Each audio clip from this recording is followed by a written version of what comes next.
तो उनके लिए योगा की आवश्यकता पड़ती है, थोड़ा एक्सरसाइज की, व्यायाम की आवश्यकता पड़ती है। आप 10 मिनट व्यायाम करते हैं, एक्सरसाइज करते हैं सुबह के समय या शाम के समय में, तो आपका शरीर के अंदर की जो भी विकृत पैदा हो रही विकृत चीजें वो निकलनी शुरू करती है। सारी इंद्रियों के माध्यम से, शरीर के माध्यम से, आपकी जो ये रोए होते हैं इसके माध्यम से बीमारियों को, पसीना निकलता तो बहुत से ऐसे रोग है इसके माध्यम से बाहर की तरफ निकलना शुरू करते हैं। आपको नाम भी बताऊंगा कौन कौन से रोग निकलते हैं, कैसे निकलते हैं। तो शरीर आपका जो आज अशक्त दिखाई दे रहा है, कमजोर दिखाई दे रहा है, आप खुद में महसूस करोगे, खुद में स्वयं महसूस करोगे कि मैं 10 मिनट पहले कैसे थी, अभी कैसे हूं। 10 मिनट पहले तेरे को जो भारी भारी लग रहा था पेट, वो हल्का लग रहा है। या आप अपने आप में स्वयं में अनुभव करना शुरू कर दोगे, क्योंकि हम कभी कभी भोजन करते, भोजन कर लिए और भोजन करने के बाद बैठ गए, या आप सो गए या बैठे रह गए, तो उसमें शरीर में गैस बनना शुरू करता है। भोजन में गैस तो होती है सबके अंदर, किसी के अंदर कम बनती है, किसी के अंदर ज्यादा बनती है, बनती जरूर है। अब वो चीजें आपके शरीर के जो मेन फंक्शन है, जैसे लीवर है, गुर्दे है, आपके ये है हार्ट के जो पंपिंग है, जो पंप करते हैं, इसको कमजोर करना शुरू करता है। इस पर उसका दुष्प्रभाव पड़ना शुरू होता है। तो उसके लिए क्या करना पड़ता है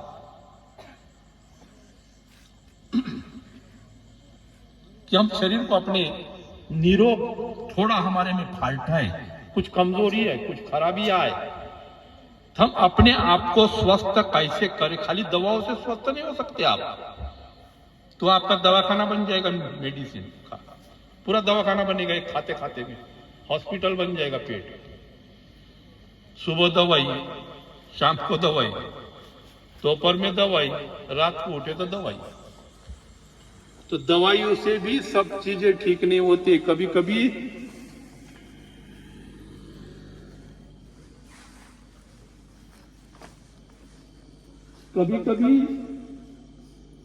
योगा से भी, आसन से भी, एक्सरसाइज से भी चीजें निकल जाती है। कैसे निकलती है उसके आपको मैं सब खुले बता दूंगा कि यहाँ दर्द है, घुटने में दर्द है तो घुटने के दर्द को कैसे निकाला जाता है।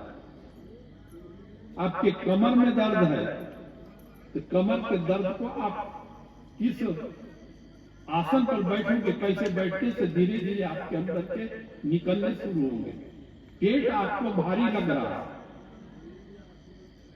आपने भोजन किया, बराबर पाचन नहीं हुआ, उसका पाचन क्रिया ज्यादा नहीं हुआ, हुई भी है तो उसमें गैस बना। अब गैस बनने के बाद गैस शरीर का कैसे हो, वो रुक गया, तो रुकना माने आपके लिए घातक, उसका निकलना जरूरी होता है, गैस का निकलना जरूरी होता है। कई किधर से भी निकले, शरीर के अंदर उसका रुकावट नहीं चाहिए, और रुक भी गया तो ऊपर की तरफ उसका चढ़ना नहीं चाहिए, पाटा भरना, ये भरना वो नहीं होना चाहिए। निचले मार्ग से उसका निष्कासन अनिवार्य होता है शरीर के लिए, स्वस्थ शरीर के लिए। तो उसके लिए भी योगा थोड़ा सा जरूरत पड़ती है, उसके आसन की जरूरत पड़ती है, थोड़ा सा एक्सरसाइज की जरूरत पड़ती है। और कौन से आसन के लिए कौन सी एक्सरसाइज, वो हम आपको बताएंगे। निरोग की अवस्था और निरोगिता आपके अंदर आनी शुरू है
Happy